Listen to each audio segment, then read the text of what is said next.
ओम श्री गणेशाय नमः। नमस्कार बंधुगण, आपण मानंकु समस्तंकु आपणक निजस्व चैनल ज्योतिष दर्पण को मु हार्दिक स्वागत करुछि। आसंतु जानिबा कोन कहूछि आज आपणक राशि आपणक दिन। तेबे चालंतु वीडियोटी आरंभ करिबा आजिर सुविचार सहित। बंधुगण, कठिन परिश्रम बिना मिलिथिबा सुख मनुष्य को अंध करि दै थाए। तेणु प्रकृत सुख एवं गर्व सर्वदा कठिन परिश्रम द्वारा प्राप्त हुए। मन रखंतु, सत्य सहित छिड़ा हवा सर्वदा कष्टकर होता है, किंतु यह ही आपण को सर्वोच्च करिथाए। भूल गुड़िक सर्वदा पिठी परी होता है, अन्य मानकर स्पष्ट देखा जाए किंतु निजर केबे देखा जाए नहीं। तेणु आपण निजर भूल गुड़िक चिन्हिबा हेउची प्रकृत महानता। संस्कार एवं सच्चोटता हेउची प्रकृत जीवनर धन। टंका तो समय सहित शेष हो जाइबो, किंतु संस्कार एवं सच्चोटता पीढ़ी पाई बंची रहिबो। एबे आसंतु जानिबा आजिर पंचांग। आज हेउची 15 सेप्टेम्बर 2025 सोमवार, आश्विन मास कृष्ण पक्ष नवमी तिथि, मृगशिरा नक्षत्र। आज सकाळ 7:31 पर्यंत रहिबो एवं तापरे आद्रा नक्षत्र आरंभ हेबो। राहु काल, जहाको आमे दिनर सबुठारु अशुभ समय बोली विवेचना करिताओ, सकाळ 7:48 रु 9:19 पर्यंत रहिबो। एही समय मध्यरे नूतन काम करिबा उचित नुह एवं आजिर अमृत मुहूर्त, जहाको कि दिनर सबुठारु शुभ समय बोली विवेचना करा जाए, ताहा सकाळ 10:37 रु मध्याह्न 1:05 पर्यंत रहिबो। एही समय रे करा जैतिबा काम गुड़िक सफलता आड़कु ले जाइथाय।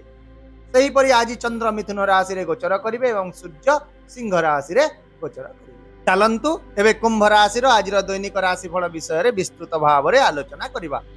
आज दिनटी क्यारियर एवं कर्मक्षेत्र दृष्टि आपणक पाई एक अत्यंत विशेष दिन हेबो।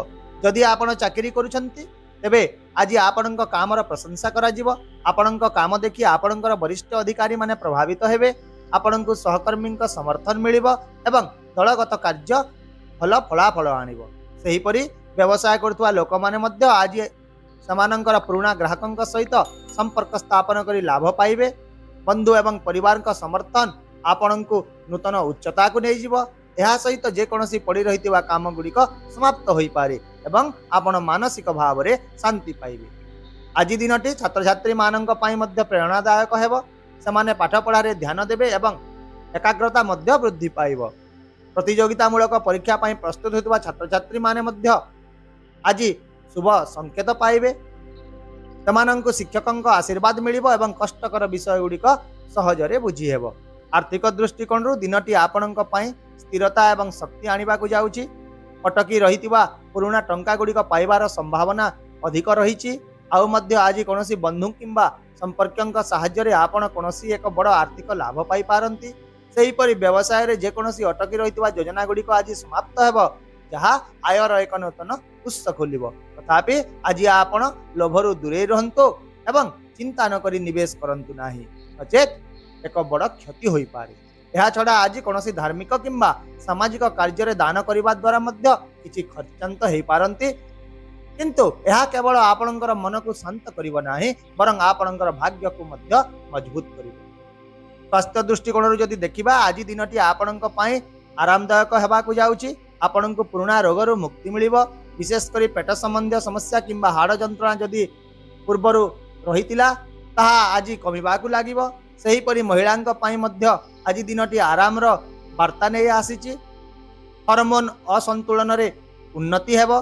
ता सहित परिवार पिलामानंक स्वास्थ्य मध्य भल रहिबो एवं वृद्ध माने मध्य निज स्वास्थ्य रे स्थिरता अनुभव करिवे। तथापि आज आपण मानसिक शांति पाई ध्यान एवं योगर सहाय्य नियंतु। संतुलित खाद्य खांतु एवं प्रचुर परिमाणर पानी पियंतु, जहाकि आपणक शक्ति को द्विगुणित करिबो एवं आपण दिन सारा सतेजता अनुभव करिवे। पारिवारिक दृष्टिकोण जदि देखिबा, आज दिनटी आपणक पाई खुशी रे परिपूर्ण एक दिन हेबो। परिवार रे सौहार्द एवं प्रेमर वातावरण रहिबो। आपणकु बड़ लोकंक ठारू मार्गदर्शन मिलिबो, जहा फल रे घरे शांति एवं सकारात्मकता वृद्धि पाइबो। पिला माने पाठ पढ़ा एवं खेल उभय रे सफलता पाइबे। गृहिणी माने मध्य आज परिवार सहित समय बिताई संतुष्ट अनुभव करिवे। सेहीपरि प्रेम जीवन रे मध्य आज रोमांच एवं मधुरता रे परिपूर्ण दिन हेबो। जदि आपण अविवाहित अटंती तेबे कॉलेज किंबा सामाजिक गोष्ठी रे एक नूतन संपर्क आरंभ होई पारे। अन्य पक्षरे विवाहित लोकंक पाई जीवन साथी सहित आज समन्वय भल रहिबो। संपर्क रे सच्चोटता एवं विश्वास आपणक प्रेम को आहुरी गभीर करिवो। ताहले बंधुगण आपणक पाई आजिर विशेष प्रतिकार हेउची आज आपण गरीब लोकंकु खीरी किंबा मिठा दान करंतु, जहा केवल आपणक पाई शुभ हेबो नाही बरं आपणक घरे सुख शांति एवं समृद्धि आनी देबो। आशा करूची भिडियोटी को आपण सकारात्मक चिंताधारा सहित ग्रहण करिवे एवं आपणकर दिन को आहुरी सुंदर करिवे। यदि आपणको आमर एई भिडियोटी पसंद आसिला तेबे दया करी भिडियोटी को हाइप करंतु, शेयर करंतु एवं आपणकर मूल्यवान मतामत कमेंट बॉक्स रे निश्चित भाव रे जणांतु। ता सहित हम चैनल को सब्सक्राइब करबा को मध्य भूलंतु नाही, कारण प्रत्येक दिन आमे आपणक पई आनी थाउ सठिक सहज एवं निर्भर योग्य राशि।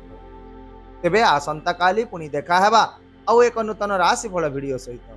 से पर्यंत विदाय दियंतु। नमस्कार, जय जगन्नाथ।